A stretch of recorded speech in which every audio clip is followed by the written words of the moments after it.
દક્ષિણ ગુજરાતના અનેક શહેરોમાં કમોસમી વરસાદ છે। નવસારી તાલુકામાં 6.18 ઇંચથી વધુ વરસાદ છે। ઉમરગામમાં 3.66 ઇંચથી વધુ વરસાદ છે, તો નવસારીના ખેરગામ જલાલપુરમાં 2.5 ઇંચથી વધુ વરસાદ નોંધાયો। વલસાડના કપરાડા, ડાંગ, આહવામાં 2 ઇંચથી વધુ વરસાદ છે। નવસારીના ચીખલીમાં 2 ઇંચથી વધુ, સુરત શહેર અને કામરેજમાં 2 ઇંચથી વધુ વરસાદ છે, તો વલસાડના પારેડીમાં 1.5 ઇંચથી વધુ વરસાદ નોંધાયો। આ તરફ સુરત, પલસાણા, મહુવામાં 1.5 ઇંચથી વધુ વરસાદ છે। ડાંગના વઘઈમાં 1 ઇંચ, સુરતના માંડવીમાં 1 ઇંચ, રાજ્યના અન્ય 44 તાલુકાઓમાં પણ વરસાદી માહોલ છે। કમોસમી વરસાદથી ખેતીના પાકને નુકસાનની ભીતિ પણ સેવાઈ રહી છે। કમોસમી વરસાદથી ખેડૂતોમાં ચિંતાનો માહોલ છે।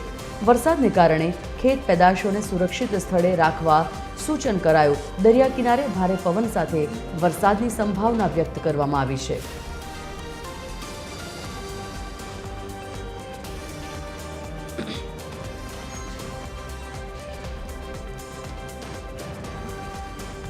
સંવાદદાતા દિવ્યેશ પરમાર લાઈવ જોડાઈ ગયા છે। દિવ્યેશ પાસેથી વિગતો જાણીએ। દિવ્યેશ, નવસારી, સુરત, વલસાડ સહિત દક્ષિણ ગુજરાતમાં સારો એવો વરસાદ છે। 6 ઇંચથી વધુ વરસાદ નોંધાયો છે, એટલે કે અત્યારે જે સિઝન નથી અને કમોસમી વરસાદે જે અત્યારે તમામ જિલ્લાઓ, તમામ તાલુકાઓને પ્રભાવિત કર્યા છે। ખાસ કરીને કયા વિસ્તારો વધારે પ્રભાવિત થયા છે, જાણીએ।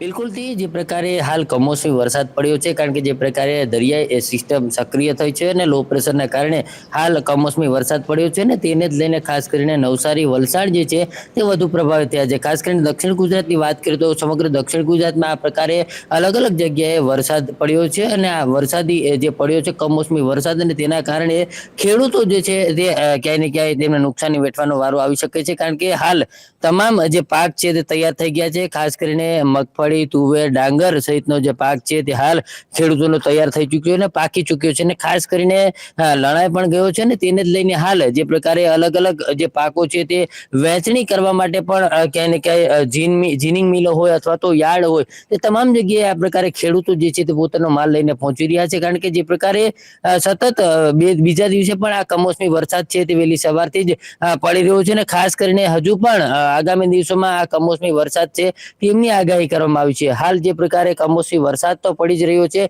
પરંતુ સાથે સાથે 30 થી 40 કિલોમીટરની ઝડપે પવન પણ ફૂંકાવાની આગાહી છે તે કરવામાં આવી રહી છે, જેને કારણે સાગર ખેડૂતોને દરિયો ન ખેડવા માટે પણ સૂચના આપવામાં આવી છે। સાથે સાથે ખેડૂતો જે છે તે પણ ક્યાંય ને ક્યાંય ચિંતિત છે, કારણ કે હાલ પાક જે છે તેમનો તૈયાર થઈ ચૂક્યો છે અને તેના જ કારણે જે પ્રકારે વરસાદ પડે તો ભારે નુકસાન જવાની ભીતિ છે તે હાલ સેવામાં આવી રહી છે। ખાસ કરીને નવસારી, વલસાડ, ભરૂચ, સુરતની જો વાત કરવામાં આવે તો ત્યાંના તમામ ખેડૂતો જે છે તે પોતાનો જે તૈયાર થઈ ગયેલો પાક છે તે યાર્ડોની અંદર લઈને પહોંચી રહ્યા છે અને સેફ જગ્યાએ મૂકવા માટે થઈને ક્યાંય ને ક્યાંય કતારબદ્ધ રીતે પોતાનો પાક સાચવવા માટે થઈને ઉભા રહ્યા છે। જી દિવ્યેશ, સમગ્ર જાણકારી બદલ ધન્યવાદ।